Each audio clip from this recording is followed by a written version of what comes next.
Kalau saya dikasih 20 miliar untuk kembali ke Indonesia, saudara-saudara kira saya mau nggak? Mau. Kalau Anda mengatakan saya bodoh, sekarang ini uang 20 miliar sudah ditransfer ke saya. Sudah ditransfer. Ya Hadi, ya Bashir, ya Tabibi, Nabiyullah khairul khalqi jami'an, lahu a'la manasibi wal marati, salatullahi subhanallah. Bismillahirrahmanirrahim. Assalamualaikum warahmatullahi wabarakatuh. Kamu muslimin yang dirahmati Allah, semoga Allah senantiasa curahkan segala rahmat, segala nikmat yang berkepanjangan dan tiada berhujung dari dunia hingga akhirat, insyaallah. Dan Allah pun kumpulkan kita para kaum muslimin di bawah naungan aras Allah, beserta para nabi, beserta para orang-orang yang Allah kasih, Allah sayangi, Allah cinta, insyaallah, di bawah naungan aras Allah kelak, di mana tiada naungan selain daripada naungannya, insyaallah. Amin amin Allahumma amin. Kaum muslimin, pada kesempatan pagi hari ini saya akan membuat sebuah video di mana video ini mengisahkan tentang bagaimana si Udin ya, kalau dikasih duit 20M dia mau pulang dan dia menangis, kamu muslimin ya, terseduh-seduh. Tapi pas yang menangisnya itu di ujung-ujung ya, jadi tidak sempat saya terekod juga. Menangis si Udin nih, mungkin terkenang ya, dan dia mengaku bahasanya dirinya tengah menderita, kamu muslimin, memikul salib katanya. Oke, demikian kamu muslimin videonya. Lakukan apapun untuk memberitakan Injil, karena saya tahu talenta saya adalah memberitakan Injil.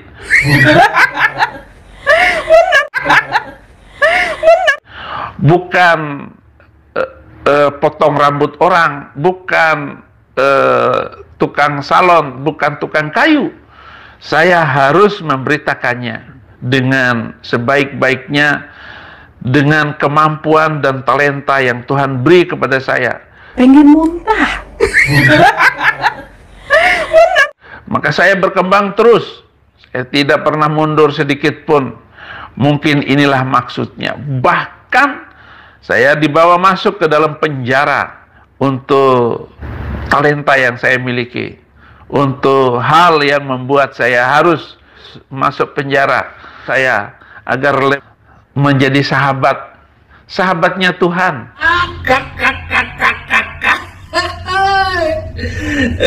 Ya, saya sahabat Tuhan, tetapi saya lebih di bawah penderitaan-penderitaan seperti yang dialami oleh Yesus Kristus. Hanya mungkin saya tidak dicambuk, saya tidak ditaruh di palang kayu. Jangan sampai, Tuhan.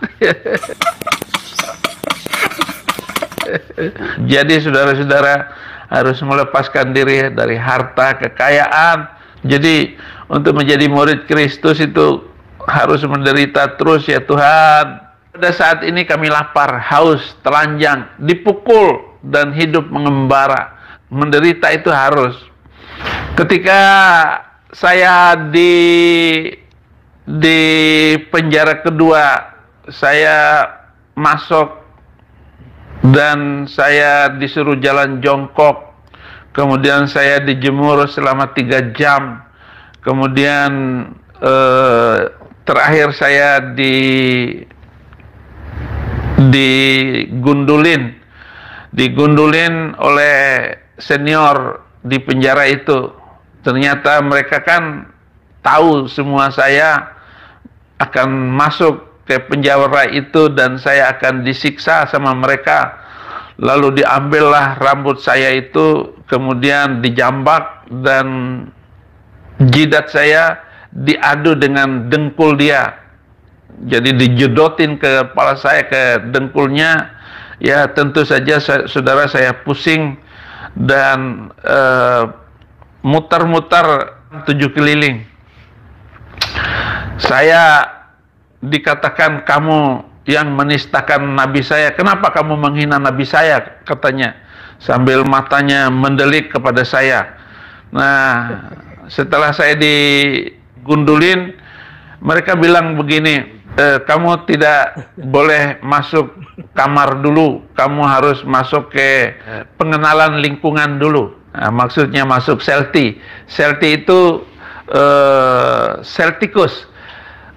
Kapasitas hanya 12 orang tapi diisi 35 orang. Disitulah saya masuk, dan saya nggak boleh tidur di atas lantai, tetapi saya tidur di bawah dengan kondisi yang sangat tidak layak. Debu, semut, kecoa itu jalan-jalan di perut saya. Tidak bisa tidur, saudara-saudara, bahwa karena kaki saya panjang dan menjulur keluar keluar pintu, dan saya diinjak oleh yang luar, dan akhirnya saya tidur membulat di dalam tempat itu supaya mereka tidak menyiksa, walaupun saya ya minimal saya bisa tidur di situ. Hari kedua, saudara-saudara, seorang yang lebih tua dari saya, kelihatannya rambutnya sudah putih semua, masuk, dan kita ngobrol kenapa dia masuk penjara dan cerita ini itu sepanjang malam itu. Dan pagi-pagi, saudara-saudara, orang itu sudah kaku, meninggal dunia. Kemudian kagetlah saya, setengah mati, orang itu meninggal di belakang saya, dan serem. Disitulah saya ada rasa takut.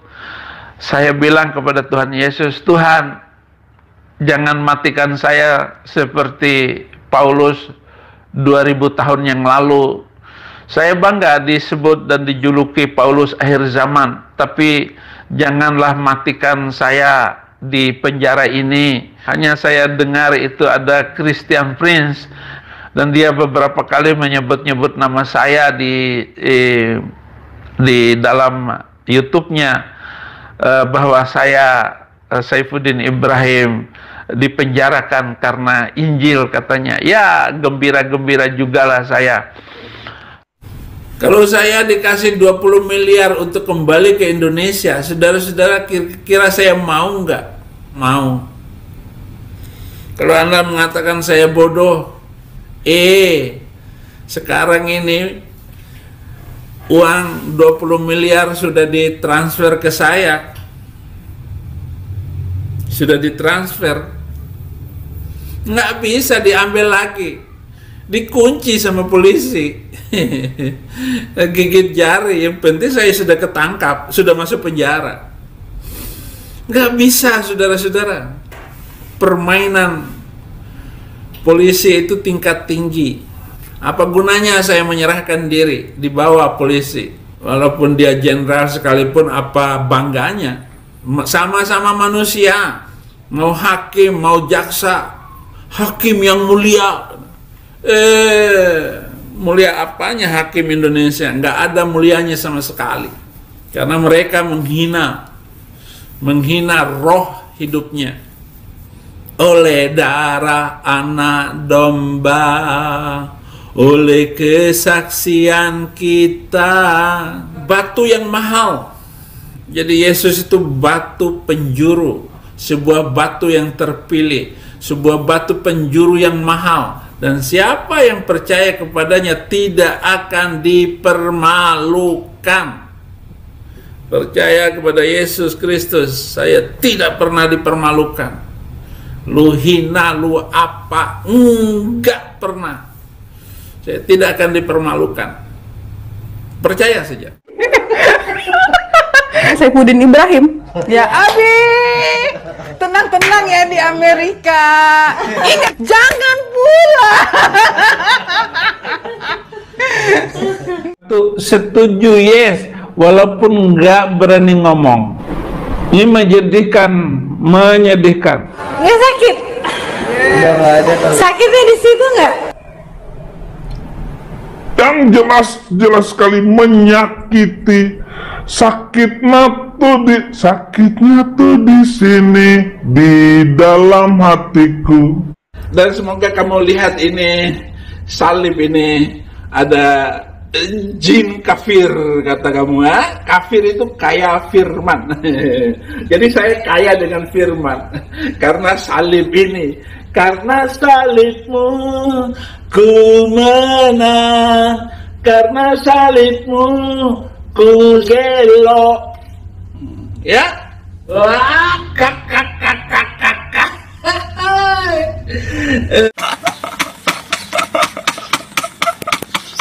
Nah, demikian tadi kamu sih Min ya.